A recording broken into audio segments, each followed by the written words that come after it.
Spratt. Mr. Spratt. Thank you, Mr. Speaker. Mr. Speaker, quality and good relations are a key component of any modern society, and I am pleased to have an opportunity to speak in this debate today. For far too long, sectarianism and division has been a hallmark of life in Northern Ireland, and I welcome the First and Deputy First Minister's considerable efforts to reduce and eradicate this cancer from our society.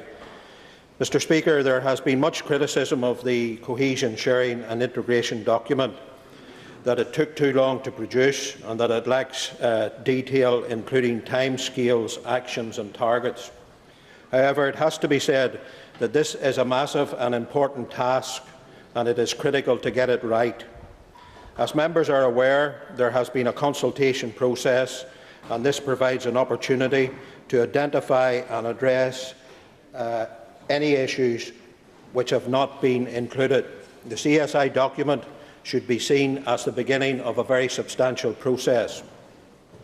As I said before, Northern Ireland has been riven with sectarian divisions for far too long.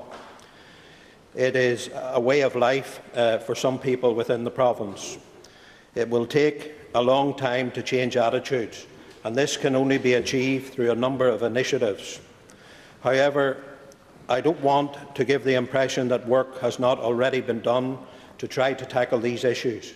Many organisations and indeed individuals have worked tirelessly over the years to create a better future for everyone, and this has to be commended.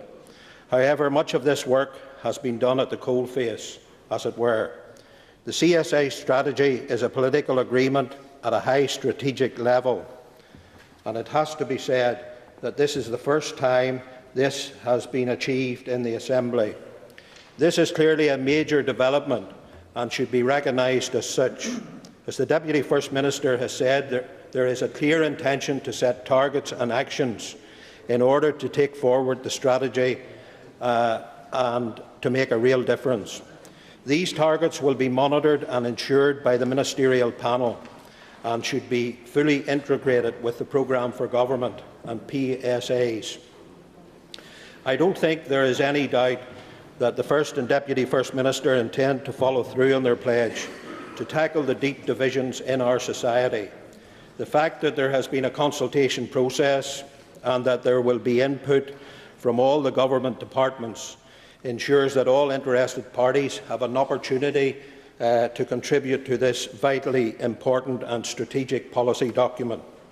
Mr. Deputy Speaker, it is also important, Mr. Speaker, it is important to note that this document does not just focus on tackling sectarianism and racism, but also affirms that all forms of intolerance, including hate crimes, antisocial behaviour, harassment, discrimination, recreational rioting and interface issues are also to be recognised as unacceptable in our society.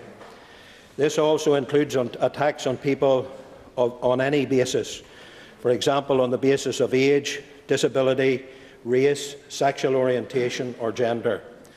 In terms of good relations, the First Minister has stated that there can be no room, and I quote, that there can be no room for sectarianism, racism or any form of hate crime.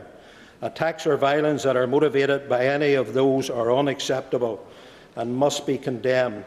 It is not only words of condemnation that are required, but an identification of the causes of bad relations and actions to tackle the problem. And I end the quote. The concept of good relations has been in the mix for some time, and now OFM, DFM has already provided major funding for this and has worked with local councils and the Community Relations Council to achieve good relations. As I said before, much has already been done to change attitudes, but I believe that with the backing of the First and Deputy First Ministers, we will have a high-level strategic plan in place which will have a long-term impact. If we are to develop our economy and attract investment from overseas, then we must not allow the scenes of recreational rioting and interface tensions that made the headlines in July of this year. All crimes and violence motivated by hate and intolerance must be challenged. Mr. Speaker, I do not agree, however, with the last statement in this motion that the consultation document fails to provide adequate framework to enable progress towards a shared future and reconciled society, and therefore we cannot support the motion before the House today. Thank you, Mr. Speaker.